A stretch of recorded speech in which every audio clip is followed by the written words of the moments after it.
Today we're announcing an exciting new initiative that will increase the number of private security cameras in New Orleans neighborhoods that need it the most. Simply put, visible security cameras can help prevent and solve crime. So if a criminal sees a security camera, he or she, they're likely to think twice before committing that crime. While at the same time, when a crime does happen, that video is an invaluable tool that helps us solve the crime more quickly. Unfortunately, many residents and businesses lack this important public safety tool.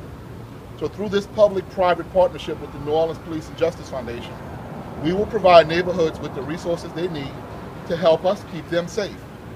The program, called Adopt a Block, will work with churches, businesses, and homeowners to identify neighborhoods with limited or no access to security cameras, and then install those security cameras for free or at a reduced rate.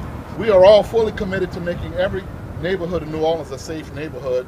And while we see that overall crime across the city is down 8% in the first half of 2015, violent crime is actually down nearly 14% right here in the 6th District for the first half of this year. Now more than ever, we are more determined to continue this downward trend. So Adopt a Block will bring NOPD and residents together in this important effort.